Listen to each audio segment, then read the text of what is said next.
7वां पद।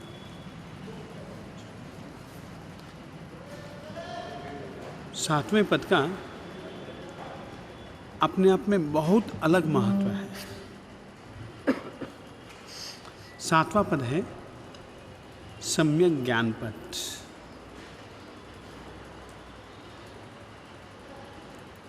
ज्ञान शब्द के साथ जुड़ा हुआ जो सम्यक शब्द है वो दो अर्थों का बोध कराता है। पहला तो बोध वो यह कराता है, ज्ञान का अर्थ तो केवल जानकारी है। सम्यक ज्ञान का मतलब हुआ सही जानकारी, यथार्थ जानकारी। जैसा है वैसी ही जानकारी, जैसा था वैसी ही जानकारी, जैसी उस चीज की स्थिति होगी वैसी ही जानकारी। इस चीज का नाम है सम्यक। सम्यक शब्द इस बात का द्योतक है कि ज्ञान दो प्रकार का हो सकता है। एक तो सम्यक यानी कि सही, यथार्थ, जो तीनों काल में जैसा होना वाला है या होगा या था उसकी जानकारी। एक दूसरा ज्ञान है मिथ्या ज्ञान। जैन परंपरा में ज्ञान सम्यक भी है ये मिथ्या भी है। मिथ्या ज्ञान किसको कहते हैं? हमें सम्यक ज्ञान की आराधना करनी है पर मिथ्या ज्ञान को भी समझना पड़ेगा। जैन परंपरा में मिथ्या ज्ञान उसको कहा गया है जिस ज्ञान का परिणाम संसार है, जिस ज्ञान का परिणाम चारों गतियों में भ्रमण की परंपरा है। एक दूसरा ज्ञान, सम्यक ज्ञान और मिथ्या ज्ञान का आधार एक अलग चीज है। जैन परंपरा के हिसाब से पात्र के आधार पर ज्ञान सम्यक भी होता है और पात्र के आधार पर ज्ञान मिथ्या भी होता है। उदाहरण,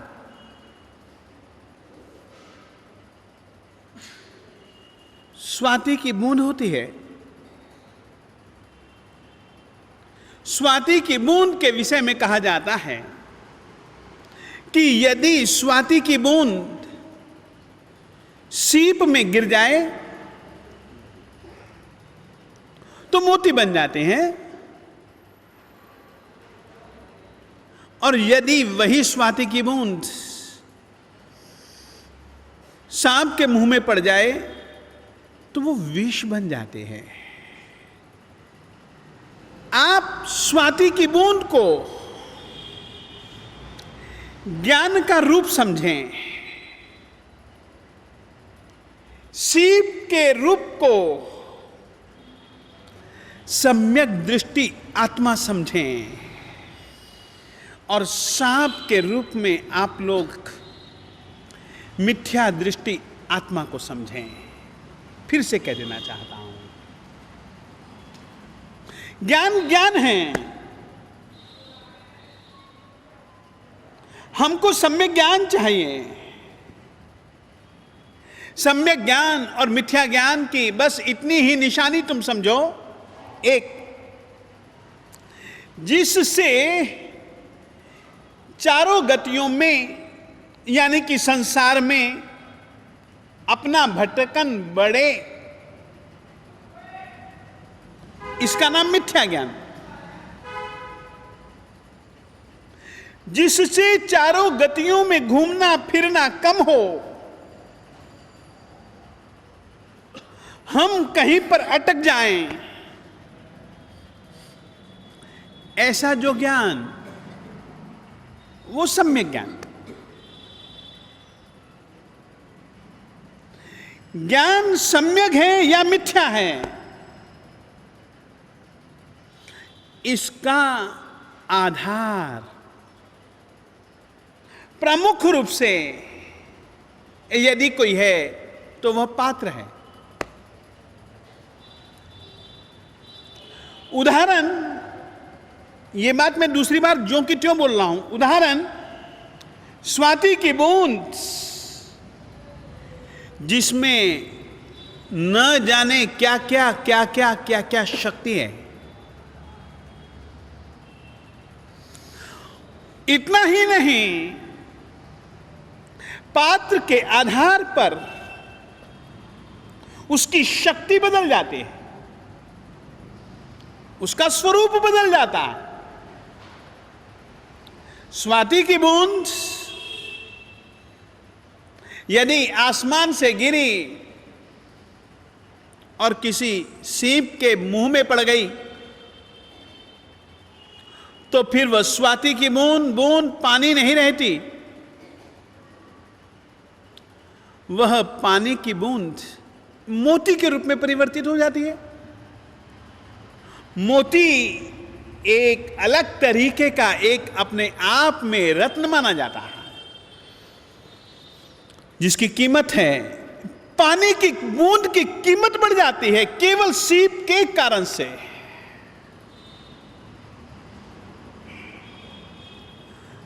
वही स्वाति की बूंद पानी की किसी सांप के मुंह में पड़ जाए, सांप ने भी मुंह खुला रखा हो और वो स्वाति की बूंद यदि उसमें पड़ जाए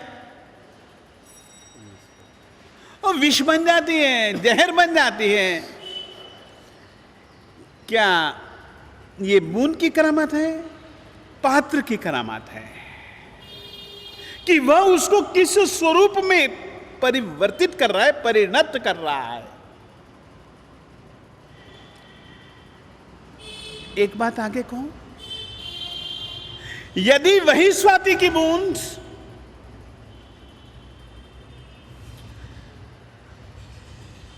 गुलाब के पौधे की जड़ में पड़ जाए तो वह खुशबू के रूप में परिवर्तित हो सकती है, और यदि गंदगी के ढेर पर पड़ जाए तो ये बदबू पैदा कर देगी। चीज तो वही की वही है मेरे देवताओं। पात्र भेद के कारण से, उदाहरण, जब कभी भी हम कल्प सूत्र सुनते हैं उसमें पात्र आते हैं। श्रमण भगवान महावीर स्वामी जी का पहला समवसरण लगा और पहले समवसरण में, दूसरे समवसरण में, जिस समवसरण में विराजमान होकर के परमात्मा ने अपने धर्म तीर्थ की स्थापना की, परमात्मा के पास में आने वाले पंडितों के विषय में हम कहते हैं कि पहले उनकी जो दृष्टि थी मिथ्या थी, परंतु परमात्मा के पास में आने के बाद उनकी दृष्टि बदल गई। उनका वह ही ज्ञान सम्यक ज्ञान के रूप में परिणत हो गया।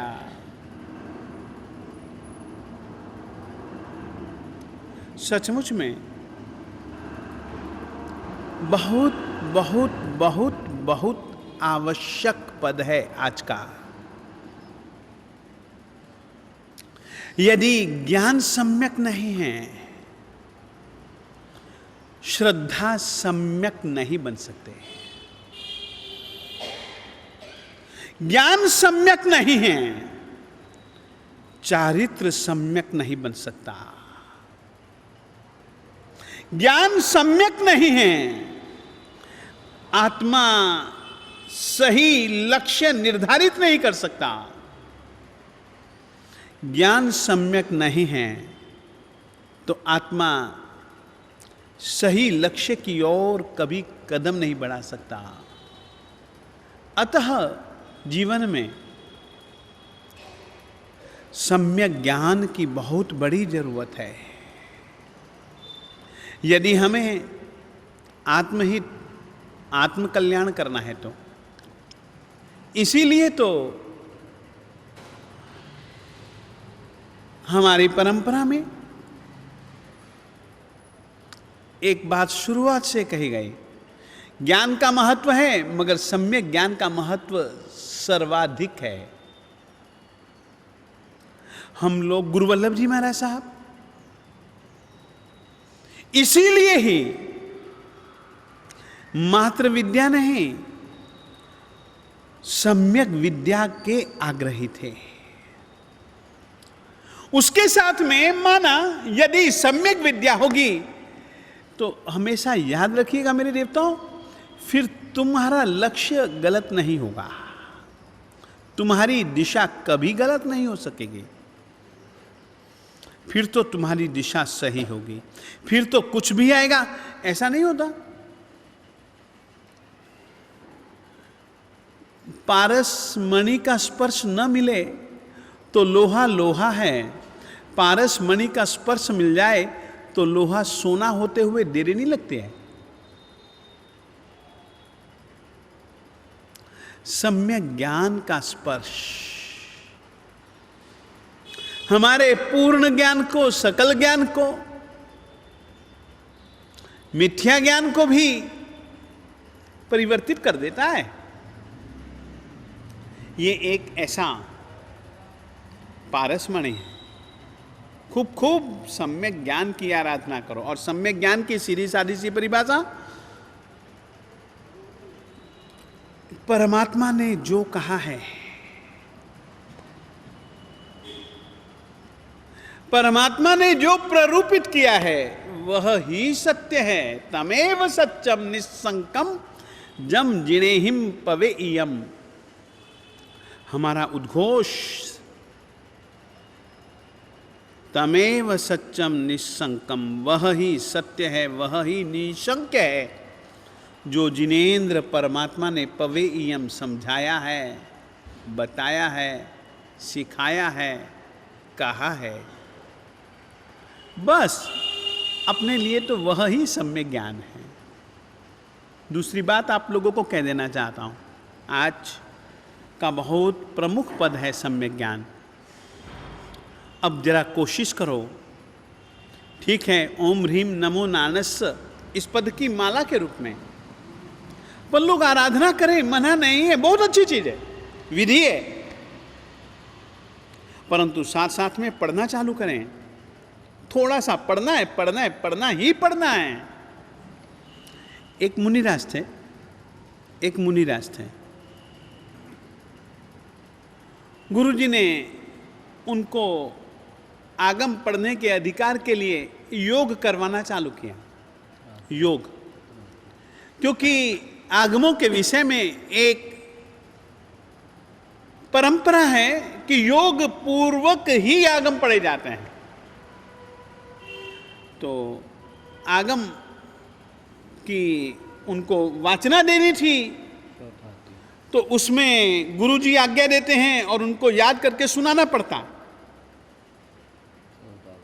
अब ऐसे समय पर ऐसा ज्ञानावर्णीय कर्म का उदय आया, वो मुनिराज मेहनत खूब करता मगर कुछ याद ही नहीं रहता। मेहनत खूब करता, याद नहीं रहता। और जब तक सुना न दे तब तक आइंबिल अनिवार्य था। और दे आइंबिल पे आइंबिल, आइंबिल पे आइंबिल, आइंबिल पे आइंबिल आए। कितने सालों तक उसने आइंबिल किए। गुरुजी ने के उसको कहा, ज्ञानावर्णीय कर्म का पता नहीं तेरा कैसा उदय में आया है जिसके कारण से तेरी ऐसी स्थिति है। उसने कहा, गुरुजी कुछ भी हो, मैं मेहनत नहीं छोड़ूंगा, आप कुछ दीजिए ना सूत्र। गुरुजी ने 6 अक्षरों का एक सूत्र दे दिया। कितने अक्षर? 6 अक्षर, मात्र 6 अक्षर। जादू कर, और 6 अक्षर में ही लगभग कोशिश की आगमों का सार दे देने की।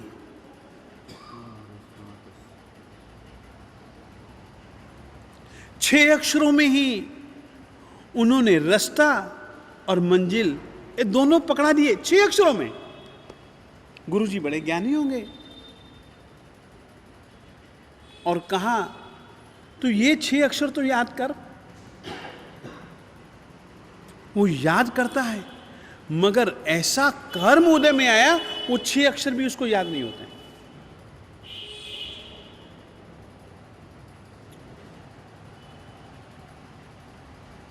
बहुत साल निकल गए।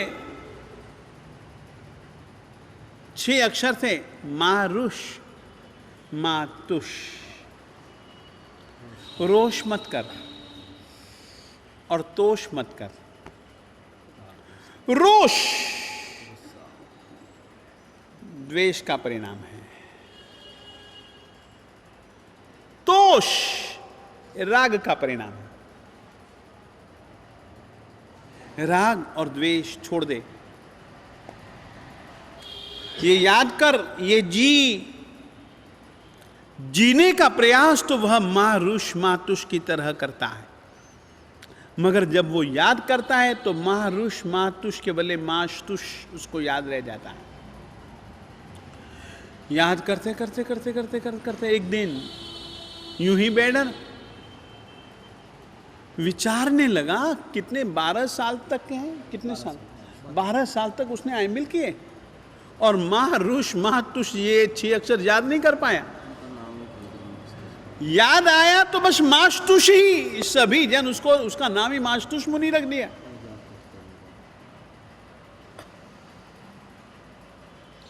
एक दिन बैठा ना, सोच में पड़ा, यार याद ही नहीं हो रहा है। माशतुष माशतुष माशतुष, अर्थ की ओर उसका दिल बढ़ गया। वाह, क्या पद दिया है गुरु जी ने।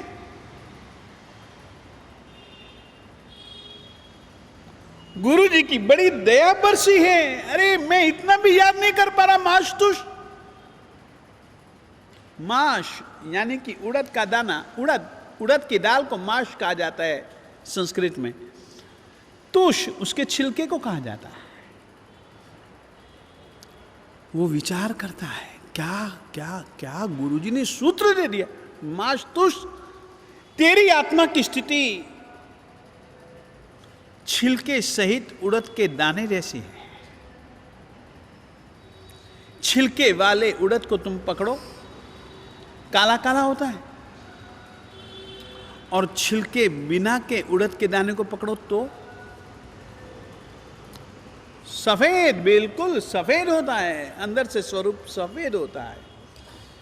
माश तुष, मेरी आत्मा सचमुच में तुष बिना के माश उड़द के दाने जैसी है। 6 अक्षर याद नहीं कर पाया। ज्ञानावर्णीय कर्म का इस तरीके से बंधा हुआ जो था उदय में आया। कोशिश करो, आज से कोशिश करो, खाते खाते बोलो मत। कभी भी शौचालय मूत्रालय में जाना पड़े तो वहां पर बोलो मत। ज्ञानावर्णीय पुस्तक इत्यादि को से जमीन वमीन साफ वाफ मत करो। पटाखे वटाखे मत बजाओ। उसमें पकोड़े भजिए वजिए चटनी वटनी मत खाओ।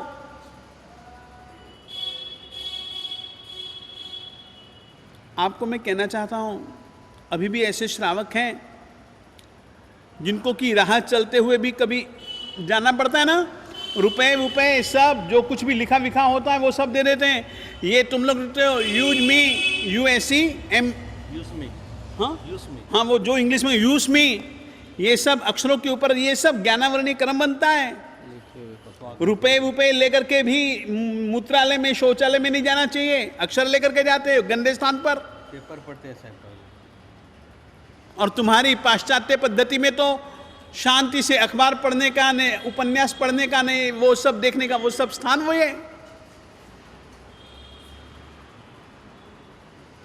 जबकि हमारे परंपरा में उसको ज्ञानावरणी कर्म बंधन का कारण माना है। आप लोग ऐसी गलती मत करना भैया। एक तो आगे ज्ञानावरणी कर्म बना हुआ, पता नहीं हमको हमारी समझ शक्ति को क्षीण कर चुका है। उससे तो हमारी समझ शक्ति, विद्या की शक्ति, समझने की शक्ति, सोचने की शक्ति सब क्षीण होती जाती है। लोग तो रुपए वुपए भी बाहर किसी को दे करके जाते हैं कि बस मैं अभी आता हूं, तू संभाल के रख, फिर जाते हैं लघु शंका, घड़ी बड़ी सब कुछ छोड़ देते हैं, कोई अक्षर लिखा हुआ नहीं। आज की तारीख में तो कमीजे पर लिखे रहते हैं अक्षर। ये चप्पल, ये बूट वूट, ये सब क्या है, सब लिखे रहते हैं, डिजाइन विजाइन, ये सब क्रियाएं लगती हैं। ये सब आश्रम के कारण है। इसीलिए बहुत बहुत बहुत सावचेत होना पड़ेगा। सम्यक ज्ञान, इस पद की आराधना करनी है। और मास्तुष 6 अक्षर नहीं, 4 अक्षर। जो मारुष मातुष का मतलब है वही मास्तुष का मतलब है। विचार करते करते ऐसे कर्म टूटे, मोहनीय कर्म टूटा, फिर ज्ञानावरणीय, दर्शनावरणीय, अंतराय टूट गया, घाती कर्म टूट गए, और उस महात्मा को प्रयास करते करते करते करते केवल ज्ञान, केवल दर्शन की प्राप्ति हो जाती है। प्रयास नहीं छोड़ा 12 सालों तक। जरूर आज के दिन आप लोग मन में संकल्प करें कि हम एक एक गाथा करेंगे, ज्यादा नहीं कर सके तो पाठशाला में जाकर के पढ़ेंगे,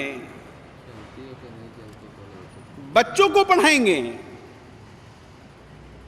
याद रखना, गुरु वल्लभ जी महाराज साहिब जी के शब्दों में कह रहा हूं, धर्म विद्या चिंतामणि है और व्यवहारिक विद्या, लौकिक विद्या एकमात्र लोहा है।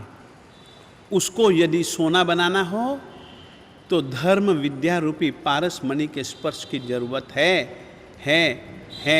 यदि धर्म विद्या नहीं होगी तो वो विद्या जिसका परिणाम संसार रहेगा, इसके कारण से हम लोग उसको मिथ्या ज्ञान कहते हैं।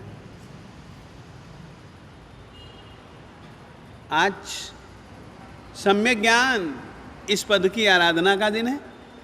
खूब खूब सम्यक ज्ञान की आराधना की तरफ बढ़े। और एक दूसरी बात, एक बात खास कह देना चाहता हूं। जो जन्म से अंधा हो, मेरी बात को बहुत ध्यानपूर्वक सुनना आप लोग भी, जो जन्म से अंधा हो उसको अचानक आंख मिल जाए और सब कुछ दिखने की शक्ति प्राप्त हो जाए तो वो आदमी कितना खुश खुश हो जाएगा। होगा कि नहीं होगा? तो यार हाँ या ना में तो उत्तर दो। बस एक ऐसे ही सौभाग्य स्वरूप, पुण्य स्वरूप अपने को एक अवसर मिला है, अचानक, बिना सोचे, बिना समझे, बिना इंतजार किए। जैसे कि जन्म से अंधे व्यक्ति को आंख मिल गई, उस तरीके का एक सुंदर अवसर अपने लुधियाना वासियों को मिल रहा है।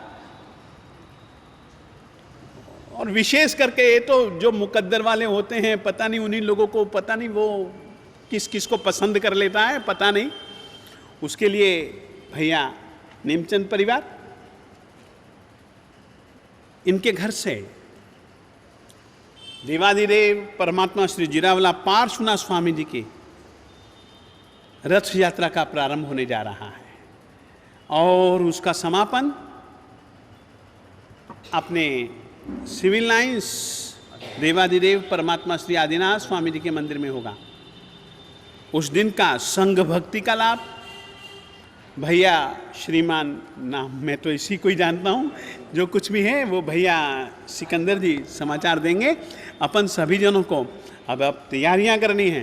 कल सब लड़के लोग आए थे, आज महिला मंडलों को बुलाया है, तो सब माताओं बहनों को आमंत्रण है उसकी रूपरेखा तैयार करने के लिए आप सभी जन आमंत्रित हैं। तो आप सभी जनों को इस आयोजन में जुड़ने के लिए एक प्रकार से अपने को बहुत मेहरबानी की परमात्मा ने कि बस अपन लोगों को एक प्रकार से यह एक नई ज्योति मिलने के समान आंखें प्राप्त हो रही हैं। ये इस अवसर में ज़्यादा से ज़्यादा आप जुड़िए। इतना ही आज के दिन खूब सम्यक ज्ञान की आराधना करो। और सम्यक ज्ञान की सीधी सादी सी परिभाषा, परमात्मा ने जो कहा है, परमात्मा ने जो प्ररूपित किया है वह ही सत्य है। तमेव सत्यम निस्संकम जम जिनेहिम पवे इयम। हमारा उद्घोष तमेव सत्यम निस्संकम, वह ही सत्य है, वह ही निशंक है, जो जिनेंद्र परमात्मा ने पवे इयम समझाया है, बताया है, सिखाया है, कहा है। बस अपने लिए तो वह ही सम्यक ज्ञान है। दूसरी बात आप लोगों को कह देना चाहता हूँ, आज का बहुत प्रमुख पद है सम्यक ज्ञान। अब जरा कोशिश करो, ठीक है, ओम ह्रीम नमो नानस्स इस पद की माला के रूप में पर लोग आराधना करें, मना नहीं है, बहुत अच्छी चीज है, विधि है, परंतु साथ साथ में पढ़ना चालू करें। थोड़ा सा पढ़ना है, पढ़ना है, पढ़ना ही पढ़ना है। एक मुनिराज थे, एक मुनिराज थे। गुरुजी ने उनको आगम पढ़ने के अधिकार के लिए योग करवाना चालू किया। योग, क्योंकि आगमों के विषय में एक परंपरा है कि योग पूर्वक ही आगम पढ़े जाते हैं। तो आगम की उनको वाचना देनी थी, तो उसमें गुरुजी आज्ञा देते हैं और उनको याद करके सुनाना पड़ता। अब ऐसे समय पर ऐसा ज्ञानावरणीय कर्म का उदय आया, वो मुनिराज मेहनत खूब करता मगर कुछ याद ही नहीं रहता। मेहनत खूब करता, याद नहीं रहता। और जब तक सुना न दे तब तक आयम्बिल अनिवार्य था। और दे आयम्बिल पे आयम्बिल, आयम्बिल पे आयम्बिल, आयम्बिल पे आयम्बिल आए। कितने सालों तक उसने आयम्बिल किए। गुरुजी ने के उसको कहा, ज्ञानावरणीय कर्म का पता नहीं तेरा कैसा उदय में आया है जिसके कारण से तेरी ऐसी स्थिति है। उसने कहा, गुरुजी कुछ भी हो, मैं मेहनत नहीं छोड़ूंगा, आप कुछ दीजिए ना सूत्र। गुरुजी ने 6 अक्षरों का एक सूत्र दे दिया। कितने अक्षर? 6 अक्षर, मात्र 6 अक्षर जादू कर। और 6 अक्षर में ही लगभग कोशिश की आगमों का सार दे देने की।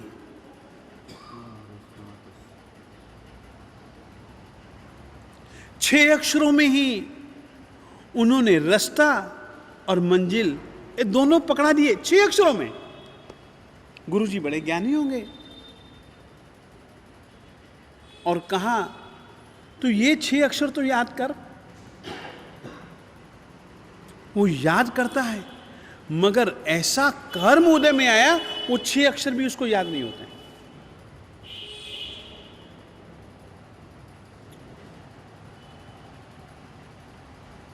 बहुत साल निकल गए। 6 अक्षर थे, मारुष, मातुष, रोष मत कर और तोष मत कर। रोष द्वेष का परिणाम है, तोष राग का परिणाम है। राग और द्वेष छोड़ दे। ये याद कर, ये जीने का प्रयास तो वह मारुष मातुष की तरह करता है, मगर जब वो याद करता है तो मारुष मातुष के बदले माशतुष उसको याद रह जाता है। याद करते करते करते करते करते करते एक दिन यूं ही बैठा विचारने लगा, कितने 12 साल तक के हैं, कितने साल, 12 साल तक उसने आईमिल किए और मारुष मातुष ये 6 अक्षर याद नहीं कर पाया। याद आया तो बस माशतुष ही, सभी जन उसको, उसका नाम ही माशतुष मुनि रख दिया।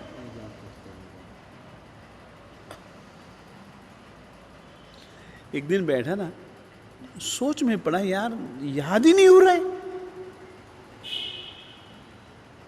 माशतुष माशतुष माशतुष, अर्थ की ओर उसका दिल बढ़ गया। वाह, क्या पद दिया है गुरु जी ने।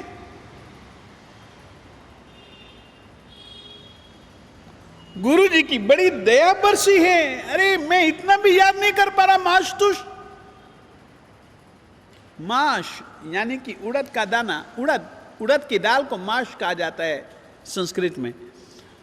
तुष उसके छिलके को कहा जाता है। वो विचार करता है, क्या क्या क्या गुरुजी ने सूत्र दे दिया। माशतुष, तेरी आत्मा की स्थिति छिलके सहित उड़द के दाने जैसी है। छिलके वाले उड़द को तुम पकड़ो, काला काला होता है, और छिलके बिना के उड़द के दाने को पकड़ो तो सफेद, बिल्कुल सफेद होता है, अंदर से स्वरूप सफेद होता है। माश तुष, मेरी आत्मा सचमुच में तुष बिना के माश उड़द के दाने जैसी है। 6 अक्षर याद नहीं कर पाया। ज्ञानावर्णीय कर्म का इस तरीके से बंधा हुआ जो था उदय में आया। कोशिश करो, आज से कोशिश करो, खाते खाते बोलो मत। कभी भी शौचालय मूत्रालय में जाना पड़े तो वहां पर बोलो मत। ज्ञानावर्णीय पुस्तक इत्यादि को से जमीन वमीन साफ वाफ मत करो। पटाखे वटाखे मत बजाओ। उसमें पकोड़े भजिए वजिए चटनी वटनी मत खाओ।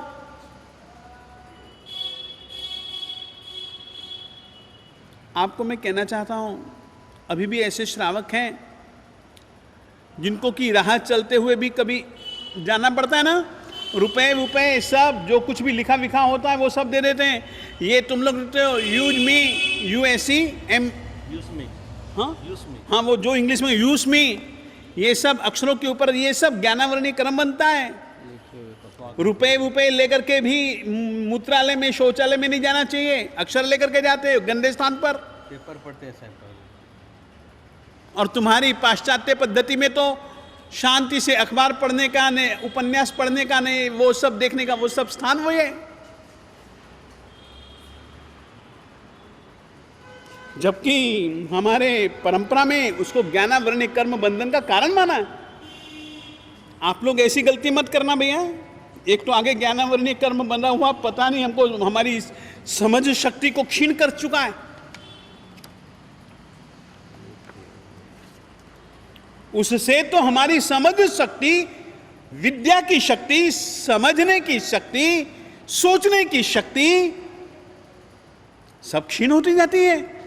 लोग तो रुपए भी बाहर किसी को दे करके जाते हैं कि बस मैं अभी आता हूं, तू संभाल के रख, फिर जाते हैं लघु शंका, घड़ी वड़ी सब कुछ छोड़ देते हैं, कोई अक्षर लिखा हुआ नहीं।